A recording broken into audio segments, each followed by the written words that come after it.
catching a cold is never pleasant. For most of us, it boils down to a week or so of misery, snots, and sniffs. But for people with underlying disease and the elderly, it can be fatal. So vigilance is necessary. But what should you watch out for? What makes you a sitting duck for a cold? Experience suggests being run down, that is, stressed, makes you especially vulnerable to respiratory tract infections.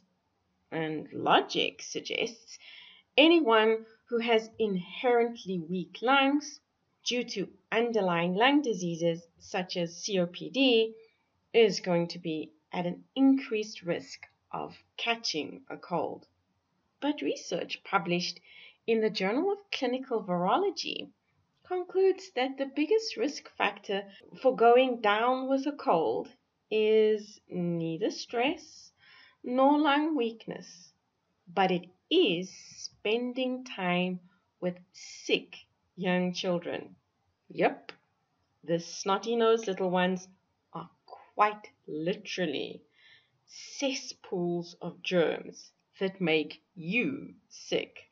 Join us for this episode of Better Body Chemistry TV as we discover the secret to avoiding colds is to avoid small kids with snotty noses.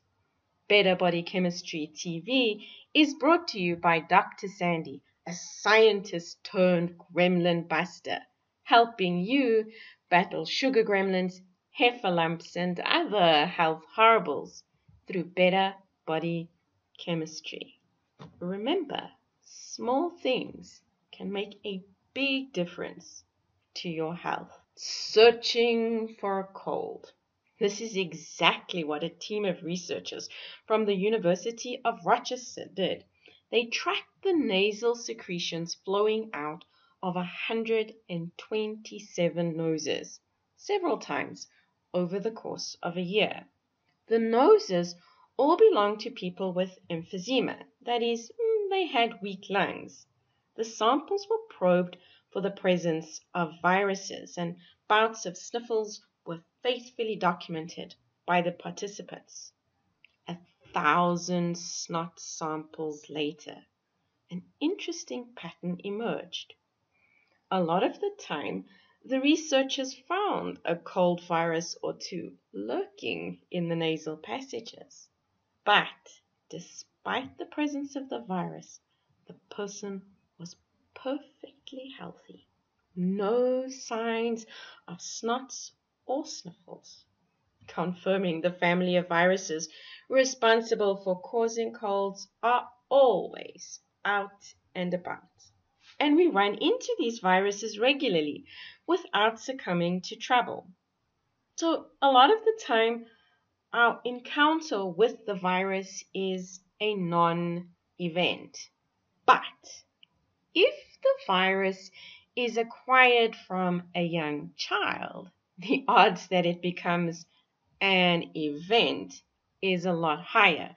Congestion, runny noses, sore throats, hoarseness, and so on were twice as likely to happen when people were routinely spending time with younger children. The researchers speculate it's a numbers game. Most of the time, an encounter with a cold-causing virus is met with resistance. Our immune system rises to the occasion and takes out the invading posse of virus before it has time to cause a problem. But getting control of a posse is a whole lot easier than dealing with a legion. By their very nature, young children don't worry too much about keeping their germs to themselves. But in addition to their poor hygiene habits, which ensure maximum distribution of virus-infested nasal secretions, they probably produce a lot more. A cold virus inside a child faces a lot less opposition, since the child's immune system will typically be meeting and greeting the particular variety of virus for the very first time. First time encounters are a lot more work. The right meter and greeter has to be located, a process that can take a little time. Once this meter and greeter has been identified, it must be cloned so that there are enough meters and greeters to get out there to, well, meet and greet the virus. The cloning process also takes time.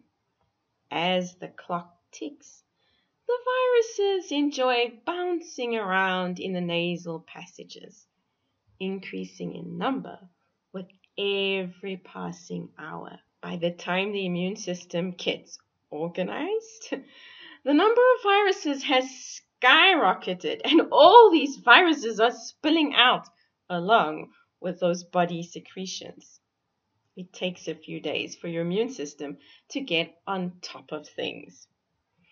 Antibodies are among the most important substances that the immune system produces to destroy the virus. The trouble with small kids, you're being exposed to a legion of invaders, and this leaves you a lot more vulnerable to experiencing your own bout of flu because you don't have enough meters and greeters either. So to avoid going down with a cold, avoid young children, especially snotty-nosed ones, if possible. I realize as a mom, well, you can't disown your child, even if there are moments you would like to. So you need a plan B. You might want to fumigate your lungs with a little vitamin D spray during flu season. This way, you create better body chemistry, which will help ward off all those nasties.